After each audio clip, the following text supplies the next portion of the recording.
तो hi everyone, I hope आप सब अच्छे होंगे। तो रिएक्ट जेएस की हुक्स की प्लेलिस्ट को आगे बढ़ाते हुए आज हम देखने वाले हैं यूज रेफ हुक को। तो उसको यूज़ कैसे करते हैं वो देखेंगे। तो बेसिकली हम जो यूज रेफ होता है उसको हम एज ए यूज स्टेट जैसे यूज़ होता है वैसे सेम उसी की तरह यूज़ कर सकते हैं। बस इन दोनों में use ref and use state में डिफरेंस ये होता है कि यूज रेफ हम तब यूज़ करते हैं जब हमें इसके चेंज यूज रेफ में कुछ चेंज हो या फिर कुछ इस डेटा में कुछ चेंज हो रहा हो और उसके चेंज पे हमें अपने ब्राउज़र को री रेंडर नहीं करना होता, अपने कोड को री रेंडर ना करना हो, उस टाइम पे हम यूज रेफ यूज़ करते हैं। अदरवाइज हम यूज स्टेट यूज़ करते हैं। और इसका यूज रेफ का एक और इस फीचर ये होता है कि हम इसको लाइक हमने यूज रेफ बनाया एंड इसको एक वेरिएबल में काउंटर रेफ को हम इस रिटर्न के अंदर यूज़ नहीं कर सकते, क्योंकि इसके अंदर जो डेटा रिफ्लेक्ट होता है ब्राउज़र पे वो तब दिखता है जब हमारा कोड री रेंडर होता है ब्राउज़र पे। बट यूज रेफ के साथ प्रॉब्लम ये है कि ये ब्राउज़र पे री रेंडरिंग के टाइम पे री रेंड नहीं होता है। इसकी वजह से कुछ भी ब्राउज़र हमारा री रेंडर नहीं होगा। ठीक है, तो अभी हम चलते हैं। जैसा मैंने कोड लिखा है अभी, तो यहाँ पे इस सिनेरियो में क्या होने वाला है, मैं ब्राउज़र खोल लेता हूँ। ओके, डिवाइडेड,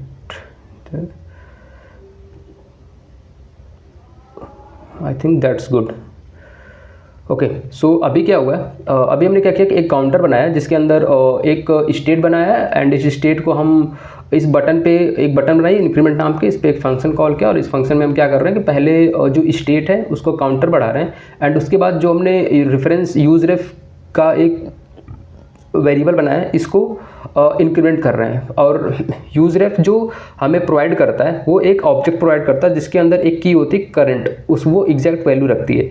तो जैसे हम इसको एडिट और गेट भी कर सकते हैं और एडिट भी कर सकते हैं। तो इस समय हम क्या कर रहे हैं, करंट और काउंटर रेफ के अंदर जाके करंट को अपडेट कर रहे हैं +1, जो भी वैल्यू इनिशियली हमने इसको 0 दी थी इसमें 0 से बढ़ा के हम 1 कर रहे हैं। ठीक है, अब हम लॉक करा रहे हैं। तभी हम देखते हैं, अगर मैं काउंटर पे क्लिक करता हूँ तो जैसा हम देख सकते हैं कि लॉग में क्या हुआ कि स्टेट जो है वो 0 प्रिंट हुई है एंड console.log कंसोल ये जो काउंटर रेफ डॉट करंट था वो 1 प्रिंट हुआ है बढ़ के। ठीक है, तो यहाँ पे सबसे पहले समझते हैं कि स्टेट जो है 0 क्यों प्रिंट हुई है। वो 0 इसलिए प्रिंट हुई है क्योंकि जब हम किसी भी स्टेट में +1 करते हैं, मतलब उसको इंक्रीमेंट करते हैं, डिक्रीमेंट करते हैं या स्टेट में कोई भी चेंजेस करते हैं, तो इसकी कुछ अपडेटेड वैल्यू हमें तब मिलती है जब ब्राउज़र री रेंडर होता है।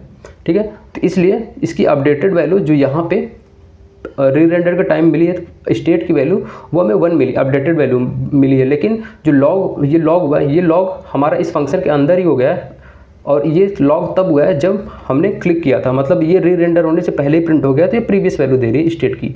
बट जो रेफरेंस होता है, जो यूज रेफ होता है, उसको वो री रेंडर पर डिपेंड नहीं करता है, इसलिए इसकी अपडेटेड वैल्यू हमें तुरंत ही मिल गई। ठीक है, लाइक मैं वापस से क्लिक करूं तो एक बार फिर से क्लिक करते हैं, तो ये यहाँ पे स्टेट की वैल्यू 1 मिली है जो कि प्रीवियस वैल्यू थी एंड रेफरेंस की वैल्यू 2 मिली है जो कि करंट वैल्यू इसकी। ठीक है, तो अगर मैं इसको आपको और तरीके से दिखाऊं कि इसको कमेंट करते हैं एंड इस काउंटर की जगह मैं काउंटर रेफ डॉट करंट अगर यहाँ करंट यूज़ करें एंड मैं ब्राउज़र को रिफ्रेश करता हूँ। ठीक है, अभी ये 0 है, मैं कंसोल क्लियर करता हूँ, अभी ये 0 है। ठीक है, मैं क्लिक करूँगा, आप देख सकते हैं नीचे कंसोल में जो इसकी वैल्यू है, रेफरेंस की जो वैल्यू है वो इंक्रीज तो हो रही है लेकिन ब्राउज़र पे रिफ्लेक्ट नहीं हो रही। ब्राउज़र पे रिफ्लेक्ट इसलिए नहीं हो रही है क्योंकि हमारा कोड जो है, ये जो कोड है ये इसमें रेफरेंस के अंदर चेंज होने की वजह से री रेंडर नहीं हो रहा है। और जब री रेंडर नहीं हो रहा है तो इसके पास प्रीवियस वैल्यू ही, जो ओरिजिनल वैल्यू थी वही पड़ी है एंड ये री राइट नहीं हो रही है जो अपडेटेड वैल्यू है रेफरेंस की। इसकी वजह से ये हम कितनी बार भी क्लिक कर लें, कुछ भी कर रहे हैं, इस समय करंट वैल्यू जो काउंटर रेफ डॉट करंट की है वो तो 6 हो चुकी है, बढ़ के वो 6 हो चुकी है, इंक्रीज होकर 6 हो चुकी है। बट ये री रेंडरिंग को सपोर्ट नहीं करता है, इसकी वजह से हमारा कोड री रेंडर नहीं होता है ब्राउज़र पे, इसलिए यहाँ पे जो ब्राउज़र पे कोड था वो 0 ही पड़ा हुआ है। ठीक है, अब मैं वापस इससे अगर अनकमेंट करता हूँ तो अब हम देख सकते हैं जैसे ही मैंने इसे अनकमेंट किया तो इसमें काउंटर रेफ डॉट करेंट की वैल्यू जो लास्ट में इंक्रीज हो के 6 थी, वो डायरेक्टली रिफ्लिकेट हो गई ब्राउज़र पे, ठीक है। जैसे ही कोड हमारा री रेंडर हुआ ब्राउज़र पे, उसने तुरंत एग्जैक्ट लास्ट अपडेटेड वैल्यू रेफ से निकाल के प्रिंट कर दी, ठीक है। तो ये इसका कॉन्सेप्ट कुछ ऐसा समझने का था। अब हम इसका एग्जैक्ट यूज़ क्या होता है वो देखते हैं। तो मैं यहाँ पे इसका मोस्ट यूज़ होता है जब हम इनपुट टैग या स्टाइलिंग से लेके, तो हम एक इनपुट टैग बनाते हैं।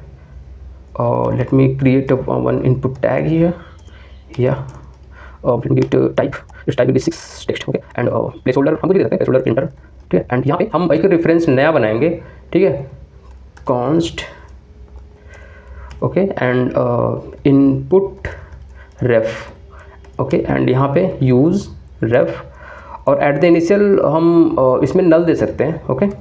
हमने नल दिया। अब हम क्या करेंगे, ये जो रेफरेंस हमने बनाया है ये इसको पास करेंगे ताकि इस इनपुट टैग में इसको इस इनपुट टैग का रेफरेंस मिल जाए, ठीक है। हम क्या करेंगे यहाँ पे कि use ref equals to curly braces, and इसको पास कर देंगे, वो जो नया इनपुट नया रेफरेंस बनाया है एक वेरिएबल में, उसको पास कर देंगे। अब इससे क्या होगा कि अगर मैं आपको लॉग करके दिखाऊं, लॉग इनपुट रेफ पास किया एंड रिफ्रेश करते हैं, ठीक है। तो अभी देखिए, अभी क्या करंट में जो डिफाइन किया था उसमें इसकी वैल्यू करंट की नल पड़ी। तो अब हम क्या करते हैं, एक बटन बनाते हैं, तो button and closing tag click, ठीक है। अब इसमें हम एक ऑन क्लिक फंक्शन बनाते हैं, एंड ऑन क्लिक